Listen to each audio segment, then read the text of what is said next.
instant où nous voulons parler de ta part dans cet enseignement, Seigneur. Nous prions que ton nom soit glorifié, nous prions que ton nom soit élevé. Toi notre Dieu, toi notre Seigneur, dans le nom de Jésus. Nous disons merci à notre Seigneur pour sa fidélité, nous disons merci à notre Seigneur pour sa grâce. Alléluia. Le Seigneur est bon pour nous, le Seigneur est merveilleux pour nous. Il nous a encore donné la vie. Aujourd'hui, nous le bénissons. Nous lui rendons de multiples actions de grâce. Alléluia. Que Dieu te bénisse aussi, toi qui es connecté à ces moments merveilleux. Que le Seigneur t'accompagne, que le Seigneur te visite, que le Seigneur te fortifie, qu'il te fasse encore énormément du bien. Alléluia. Afin que ces moments soient un moment d'enseignement et de prise de conscience qui va bénir ta vie. Alléluia. Nous rendons encore une fois gloire à notre Seigneur. Nous allons continuer cet enseignement. Alléluia. Que nous avons commencé depuis le début de cette année. Je continue à me répéter par rapport à ça. Et nous savons par la grâce de Dieu que le Seigneur a un plan merveilleux pour bénir quelqu'un. Le Seigneur a un plan merveilleux pour combler la vie d'une personne. Nous lui disons merci. Connectez-vous à nous, bien-aimés qui est en ligne. Partage les liens à un enfant de Dieu qui est quelque part, qui doit bénéficier de ces moments de paix, de ces moments de grâce. Ce mois d'avril, nous sommes en train de parler du bon berger qui a donné sa vie pour ses brebis. Alléluia.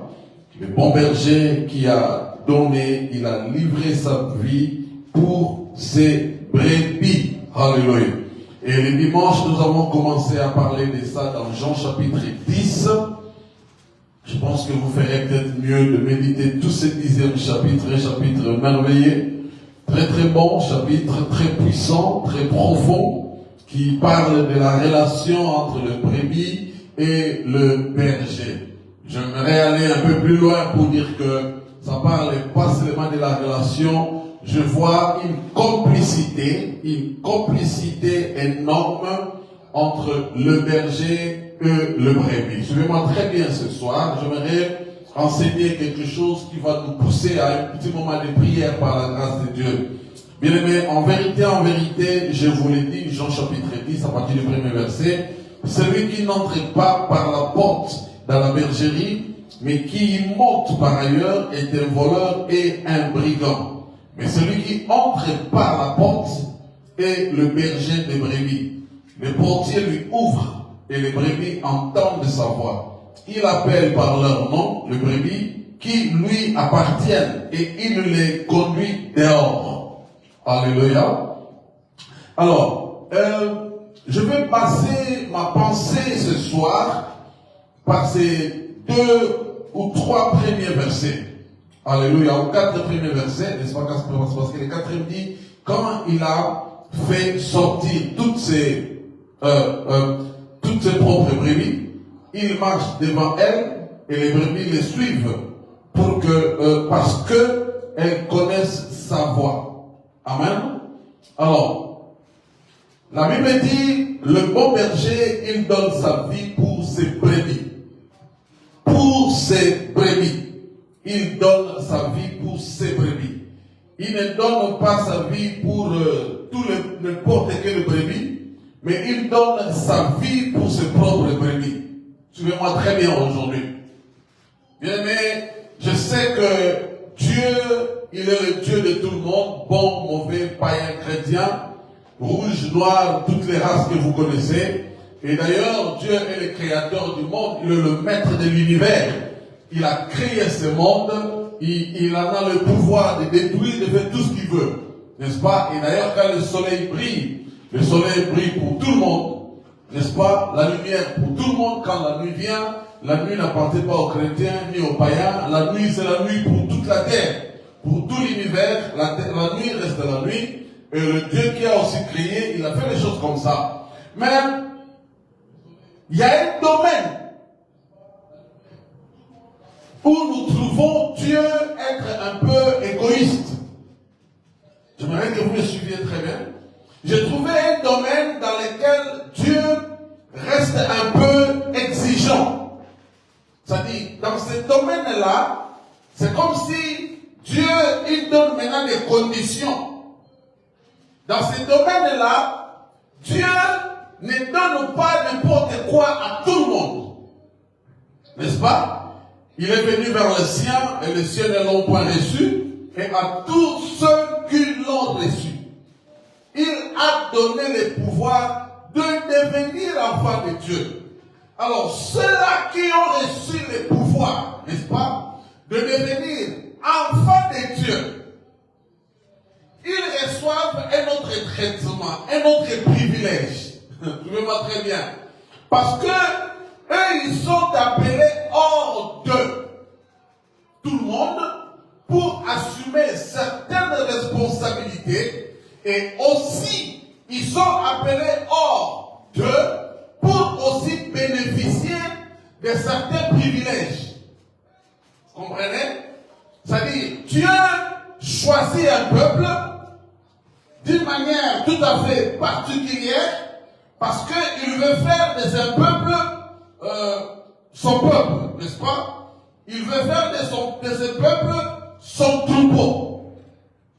Parce que quand nous lisons ces 4 et 5 premiers versets, on dit les bons bergers. Jésus est les bons bergers. Jésus parle de la porte de l'entrée de la bergerie.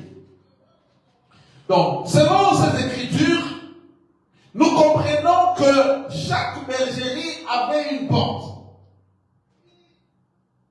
Alors, ici, on parle du potier, du portier. C'est-à-dire, il y avait un gardien de la porte du berger qui n'était pas forcément le berger. Vous êtes là?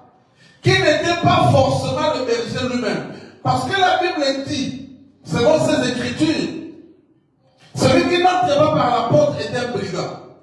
Le portier lui ouvre. Celui qui entre par la porte est le berger de brebis. Voilà le verset que je cherchais, verset 2. Celui qui rentre par la porte, il est le berger. C'est-à-dire, le brebis, pardon, non seulement ils sont protégés dans la ferme, si on doit dire ainsi, mais il y a aussi la présence du portier, celui qui veille sur le brebis. Alors quand le portier arrive, quand le berger arrive, le portier il connaît le berger.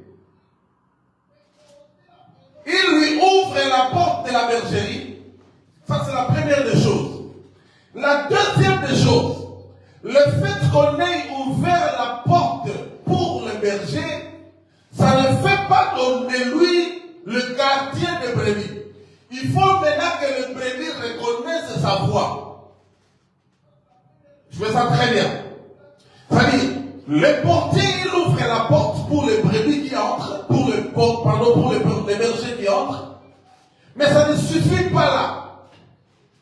Pour la sécurité des brebis, le portier doit se rendre compte que les brebis à l'intérieur sont contentes parce qu'elles ont reconnu leur maître berger.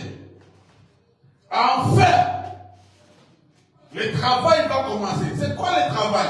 Le berger, il vient à la bergerie, il prend le berger, le brebis, il sort avec les brebis pour aller les nourrir. Bien, écoutez-moi très bien.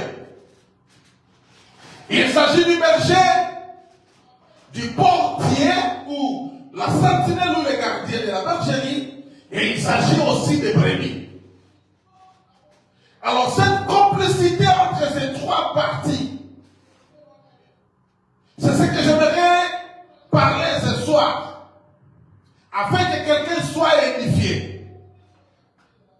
Les brebis, le berger et le portier, les trois doivent travailler dans la complicité pour la croissance des brebis ou la protection des brebis. La première condition pour que les brebis soient en sécurité, il faut qu'il y ait un portier, un gardien.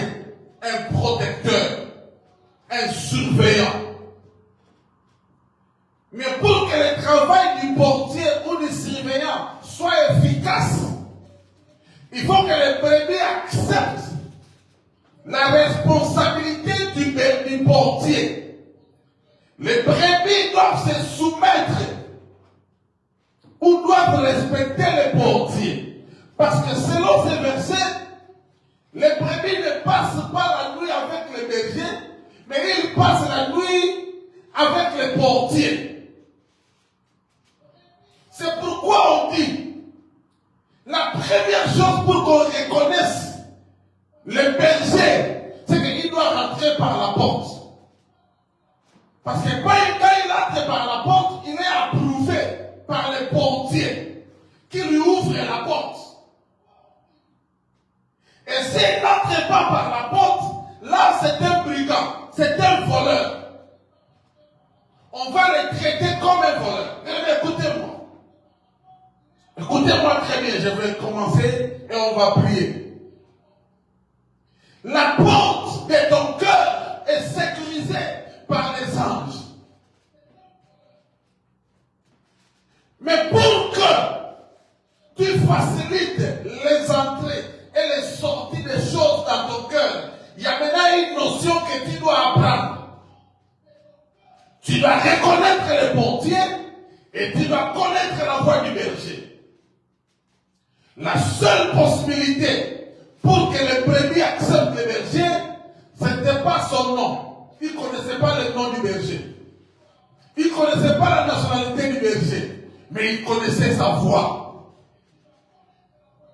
C'est-à-dire, quand le berger arrivait, j'espère ou je pense, que le berger devrait faire un signe vocal pour que les brebis puissent détecter que c'est lui. Parce que les brebis, je pense, qu'ils n'avaient pas la capacité de reconnaître les bergers par le visage. Les brebis n'ont pas la capacité de reconnaître les bergers par sa forme. Rien que par la voix. Écoutez-moi. La première des facultés que tu dois développer dans ta vie, en tant que brebis, dans la bergerie du Seigneur, tu dois connaître la voix de Dieu. Tu dois connaître la voix de Dieu. Je vais identifier les portiers et le berger, c'est la même personne. C'est-à-dire, tu dois connaître le portier qui est Jésus et le berger qui est aussi Jésus. C'est pourquoi la Bible dit, je me tiens à la porte et je frappe. Celui qui ouvre, j'entrerai. Et quand j'entrerai, je souperai. Et je demeurerai avec lui. Les portes que nous ouvrons. Pour qui ouvres-tu certaines portes de ta vie?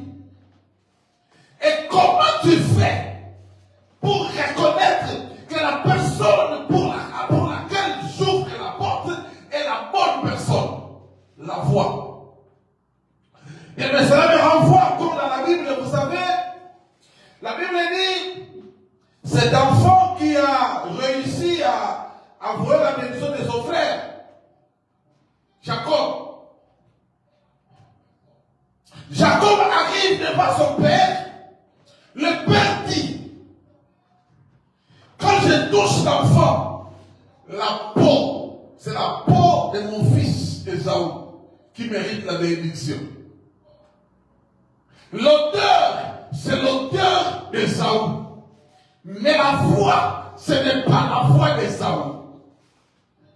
La difficulté que cet homme a connue, la difficulté que ce grand prêtre de Dieu a connue, c'était la voix. Bien, écoutez-moi. Si tu apprends à développer l'audition spirituelle, comment entendre Dieu, tu ne commettras pas beaucoup d'erreurs dans ta vie chrétienne. Tu ne rateras pas les directions de Dieu. Tu ne rateras pas les ainsi dit l'Éternel dans ta vie. Parce que tu connaîtras la voix de Dieu. Combien de chrétiens aujourd'hui ne savent pas distinguer la voix de Dieu à la voix de Satan ou à la voix du monde?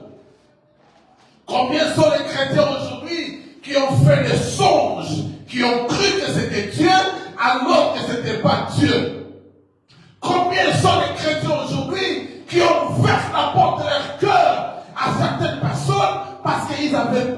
l'oreille spirituelle pour distinguer réellement cette voix-là, c'est la voix de Dieu. Et aujourd'hui, j'aimerais que tu développes la faculté de l'audition. Il est vrai, la Bible dit, les voix de Dieu sont insondables. Quand on parle des voix de Dieu dans ce verset-là, il ne s'agit pas de la voix de Dieu au pluriel. Il s'agit de voix, de chemin de Dieu, des circonstances de Dieu sont insondables. Mais Dieu, il reste le même. Sa voix est la même. Il faudra que tu apprennes à écouter Dieu. Bien-aimé, l'une des grandes raisons de nos échecs, c'est parce que nous n'écoutons pas la voix du Messie. Je dois vraiment me poser la question, comment le brebis ou les animaux peuvent avoir la capacité de détecter la voix de leur berger, alors que nous les chrétiens, nous sommes incapables de comprendre que Dieu nous parle. Nous sommes parfois incapables de détecter la voix de Dieu. Nous sommes parfois incapables de voir le plan de Dieu. Nous sommes incapables de réaliser que Dieu est en train de marcher avec nous. Pourquoi? Nous ne connaissons pas la voix de Dieu. Et chrétiens, écoutez-moi ce soir. Tu dois apprendre à développer l'écoute de Dieu. Mais la Bible dit dans le livre d'Ésaïe, Dieu est en train de pleurer. Il dit, l'homme que j'ai créé ne me connaît pas, ne me reconnaît pas. Mais comment une vache sort le matin et doit calmement, tranquillement revenir le soir parce qu'il connaît où il habite. Les animaux, quand ils sortent le matin, bon, c'est pas comme les animaux ici, hein, où nous vivons ici. J'aimerais qu'on parle un peu des animaux en Afrique. Le chat, le chien, le poulet, les canards, tout ce que vous voulez là que parfois nous avons dans nos maisons en Afrique. C'est pas comme ici où on les amène dans des hôpitaux, c'est pas comme ici où on vit avec eux dans des maisons, on dort avec. Non, j'aimerais qu'on parle des animaux domestiques en Afrique. Écoutez comment on les appelle, les animaux domestiques. C'est-à-dire, quand on ouvre la porte le matin, c'est beau. Vous allez voir, les poulets sont en train de sortir du poulailler. Ils vont aller se débrouiller toute la journée pour manger. Et le soir, à 17h30, vous le voyez revenir. Bien aimé, même si les jours-là, vous avez mangé l'un des poulets, ils ont vu qu'on a tué un de leurs. Mais les soirs, ils vont toujours rentrer dans cette maison. J'avais jamais vu un poulet ou un chien qui a fui la maison. Mais bien aimé, si les animaux peuvent reconnaître la voix de leur maître, et même quand ils sortent, ils reviennent, à combien plus forte raison nous qui sommes créés à l'image de Dieu ne devrions pas être capables d'entendre la voix de Dieu? Voilà où se trouve le problème des chrétiens aujourd'hui. La seule chose que les chrétiens d'aujourd'hui ont développé, ils ont développé comment prier. Quelle prière adresser à Dieu. Comment gêner. Combien de jours de prière et de jeûne pour obtenir telle chose. Combien de jours de semaines de prière pour obtenir telle chose. Mais nous n'avons pas développé comment écouter Dieu. C'est un cours que je reconnais que j'avais eu à l'Institut théologique avec mon professeur, le pasteur Timothée Moshi, qui nous avait donné un cours à l'Institut biblique Chemin de Marousse du Dr. Sonny Mukwenze. On nous a dit comment écouter Dieu. Et bien aimé, s'il y a une chose difficile dans la vie chrétienne, c'est écouter Dieu. Aïe. S'il y a une faculté, il y a un domaine difficile dans la vie chrétienne, c'est écouter Dieu. Il y a beaucoup de chrétiens qui prient beaucoup, mais qui ne savent pas reconnaître la voix de Dieu. Il y a beaucoup de chrétiens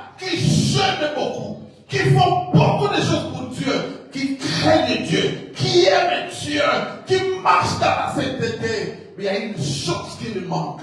Ils n'ont pas développé l'écoute de Dieu. Je vais vous expliquer quelque chose qui vont vous aider. Des petites choses qui vont vous aider.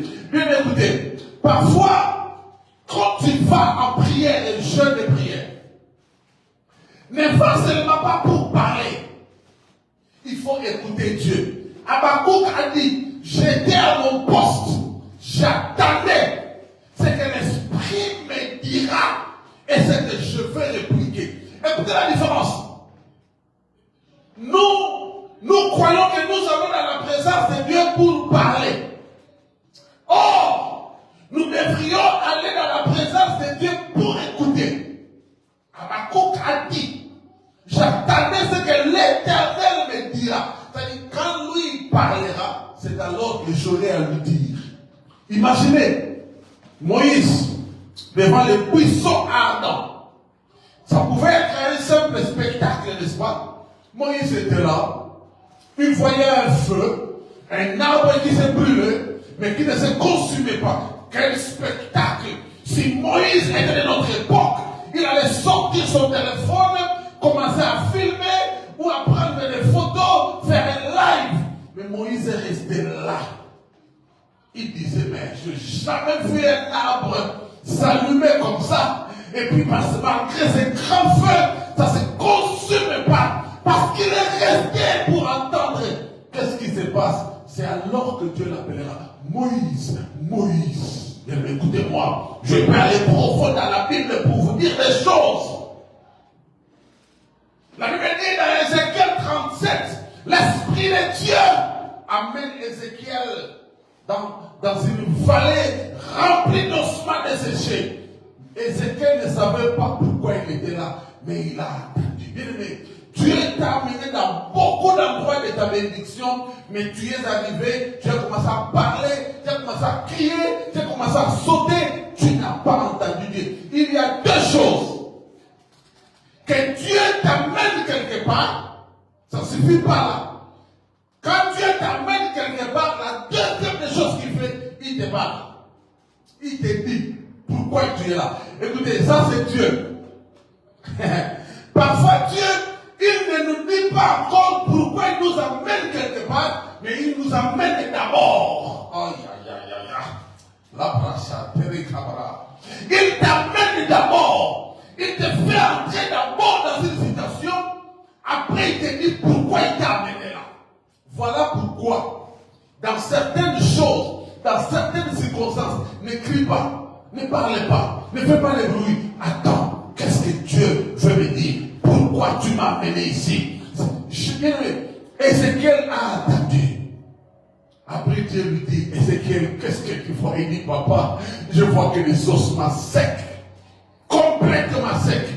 Ézéchiel, tu penses que ça peut revivre? Et Ézéchiel a trouvé des réponses à donner à Dieu par les questions que Dieu lui donnait. Bien aimé, Habakkuk a dit, j'attendais ce que tu me diras. Il me dit, est-ce que tu entends Dieu? Pourquoi nous échouons malgré nous parlons en langue? Pourquoi nous échouons aujourd'hui malgré les années que nous avons fait dans la foi? Pourquoi nous avons commencé des affaires qui n'ont pas réussi? Nous avons commencé des relations qui n'ont pas réussi. Il y a des gens qui ont commencé le ministère, ça ne marche pas. Parce que au-delà de l'appel, il y a une chose que tu as manqué, entendre la voix de Dieu. Parce que le brebis, ils connaissent la voix du berger. La seule condition pour que le brebis sorte, c'est qu'il devrait entendre la voix de Dieu. Mais écoutez, c'est pourquoi j'aime la technologie d'aujourd'hui. C'est que tu sais, parfois, tu peux parler à ton téléphone, dire à ton téléphone ce que tu veux que ton téléphone fasse. Je ne vais pas citer le nom là de cette technologie-là. Tu dis à ton téléphone quel sera le climat demain. Et puis le téléphone a détecté ta voix. Cette technologie-là, elle est aussi spirituelle. Elle est aussi prophétique. C'est-à-dire, pendant que tu veux déclarer des choses, il faut que ta voix soit enregistrée dans les databases de Dieu. Et tu dois aussi enregistrer la voix de Dieu dans ton système logiciel prophétique. Pour que tu sois capable de détecter, c'est Dieu qui parle. il y a beaucoup de chrétiens aujourd'hui qui vont dire, moi je n'ai jamais entendu Dieu. Il n'y a personne, je ne dirais pas personne, ce n'est pas tout le monde qui a entendu la voix audible de Dieu. Mais Dieu il parle. C'est nous qui n'entendons pas sa voix. C'est nous qui n'avons pas développé cette faculté, cette possibilité d'entendre Dieu. Bien aimé, Dieu peut t'amener quelque part. Tant qu'il n'a rien dit, ne fais rien. Il a dit à Abraham, sors. Tout ce qu'il lui a dit, je ferai de toi un grand nom, une grande personne. Sors d'abord. Bien aimé, vous avez remarqué, tout ce qu'Abraham avait entendu, sort. C'est tout. Mais tout ce que cet homme est allé devenir après, il a développé l'écoute de Dieu. Bien aimé, je vais t'expliquer deux, trois choses pour que tu comprennes c'est quoi écouter Dieu. Bien aimé, tu peux entendre la voix de Dieu dans la conviction de ton cœur. Dans chaque chose, demande à Dieu, dois-je m'engager? Dois-je faire ceci? Et tu entendras Dieu. Quelqu'un peut me dire, oh non, mais c'est compliqué. Bien aimé, oui. C'est compliqué quand tu n'es pas exercé d'écouter Dieu. La Bible dit, Job a dit, Dieu parle tantôt d'une manière, tantôt d'une autre. Bien, mais pourquoi c'est facile d'écouter Dieu? Parce que Dieu parle de plusieurs manières. C'est-à-dire, la technique que Dieu a utilisée pour parler à celui qui est à côté de toi, ce n'est pas la même technique que Dieu va utiliser. Dieu te parlera autrement. Mais tu dois développer l'écoute. Premier secret, pour développer l'écoute de Dieu, tu dois être un homme ou une femme de prière. Bien-aimé, Dieu est esprit. Tu ne vas pas écouter Dieu comme on écoute la radio ou la musique dans tes oreilles avec tes écouteurs. Tu dois être un homme ou une femme de prière pour être capable d'écouter Dieu. Parce qu'il est esprit. Quelqu'un m'entend? Alléluia. Dieu est esprit. Si tu n'es pas un homme, mais c'est dans la prière. Parce que vous savez avec nous que nous avons défini la prière comme un dialogue. Mais imaginez les grands hommes puissants comme Jésus. Mais tous les soirs, il était à la montagne pour aller écouter Dieu, pour aller prier. Ah, frère, si Jésus faisait ça, toi et moi, on est qui même?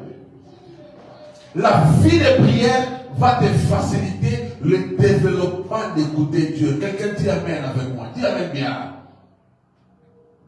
La prière va te sécuriser. La prière, plus tu pries, plus tu passes beaucoup de moments dans la prière, bien, tu développes l'écoute de Dieu. Tu vas comprendre plusieurs manières que Dieu peut utiliser pour te parler.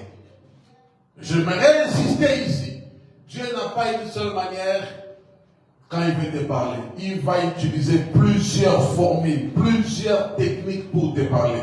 C'est pourquoi j'ai entendu des gens dire que moi Dieu me parle de cette façon. C'est très dangereux que tu te dises que Dieu te parle d'une certaine manière. Oui, cette façon-là que Dieu t'a parlé, Dieu ne te parlera pas tous les jours comme ça. Mais néanmoins, tu peux sentir que quand Dieu est en train de déposer une pensée dans ton cœur, tu peux le sentir. Voilà pourquoi nous entendons souvent ce langage. Je ne sentais pas prendre cette direction.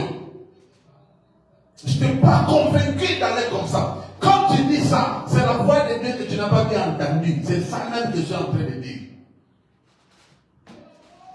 C'est pourquoi nous avons remarqué que pourtant je ne voulais pas vraiment faire ça, mais je ne sais pas comment je me suis retrouvé en train de le faire.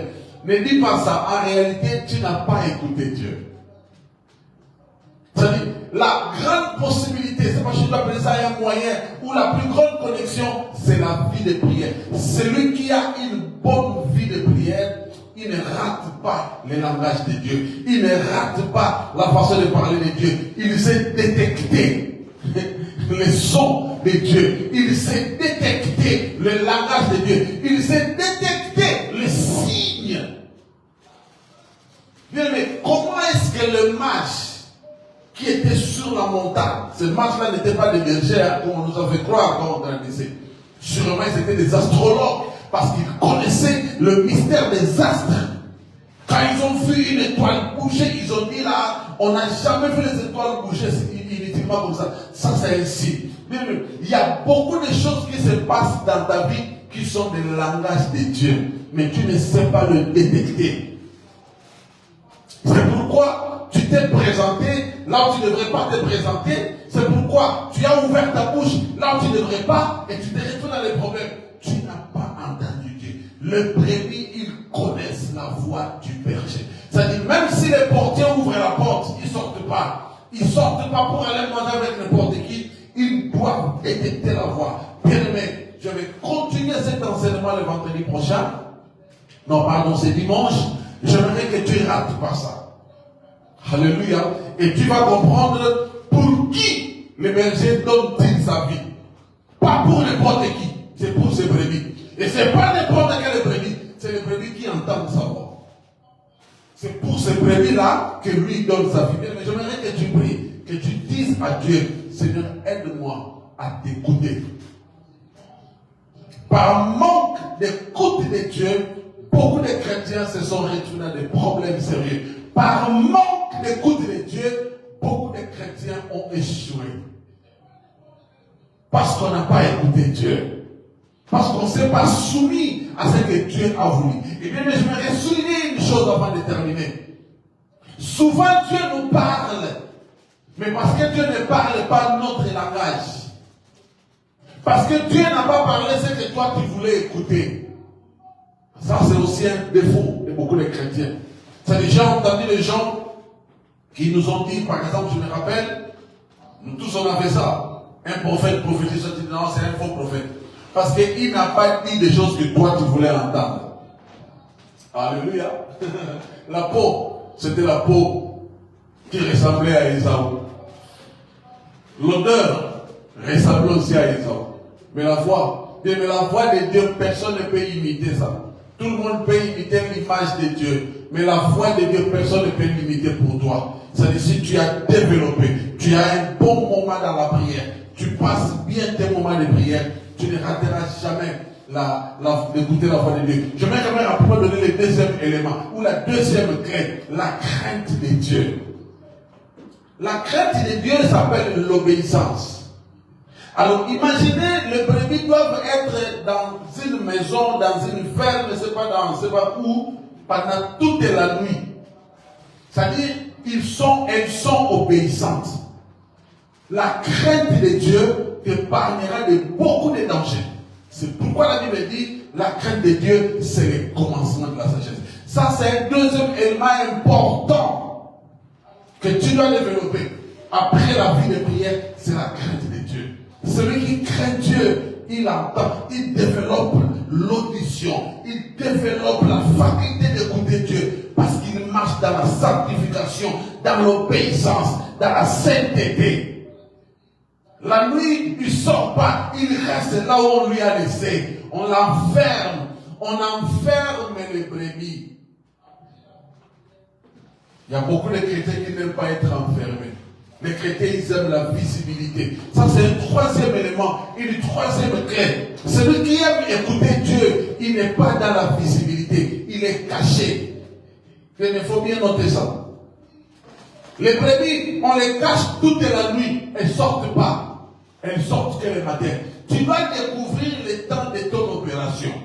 Tu dois découvrir les temps ou les territoires sur lesquels tu dois bien opérer. Tu dois découvrir les vrais moments où tu as l'onction. Il y a des gens qui ont l'onction, mais qui se sont présentés au champ de bataille au mauvais moment. Écoutez la révélation. David avait l'onction de tirer Goliath. C'est-à-dire qu'il ne pouvait pas venir dans les champs de bataille sans qu'il y ait Goliath dans les camps des ennemis. Parce que Goliath ne venait pas tous les jours. Il arrivait au moment où Goliath n'était pas avec les Philistins. C'est à ce moment-là que les Israélites tuaient les Philistins. Mais David est arrivé au bon moment. Le grand Goliath est là. Il y a l'onction qui agit au bon moment. Aïe. Tu dois accepter cette troisième clé, cette troisième principe de rester caché pour qu'on te fasse sortir à ton temps. L'onction agit à son temps. La Bible dit dans Zacharie, le germe germera en son lieu et à son temps. Nous échouons avec l'onction parce que nous ne sortons pas au temps de Dieu. Nous échouons avec l'onction parce que nous ne nous mettons pas sur notre territoire d'opération, sur notre territoire où on va agir. Mais avec l'onction, quand tu n'es pas sur ton terrain où tu dois agir, tu vas y jouer. Je t'ai donné 3 principes aujourd'hui, 3 clés pour développer l'oreille spirituelle pour entendre la voix de Dieu. Première clé, la vie de prière. Deuxième clé, la sanctification, la crainte de Dieu. Troisième clé, il faut rester caché. Dieu ne parle à personne en public. La plupart des gens à qui tu as parlé, Dieu les a amenés en quarantaine. Ça c'est fort. À chaque moment que Dieu voulait parler à quelqu'un, Dieu l'isolait. Dieu peut t'isoler parce qu'il veut te parler. Il veut te dire des choses qu'il n'aimerait pas que quelqu'un d'autre entende. Bien aimé, parfois tu refuses l'isolation de Dieu. C'est pourquoi vous avez remarqué beaucoup de chrétiens. Tu sens que Dieu est en train de t'éloigner des gens. Mais toi-même tu forces pour rester avec les gens.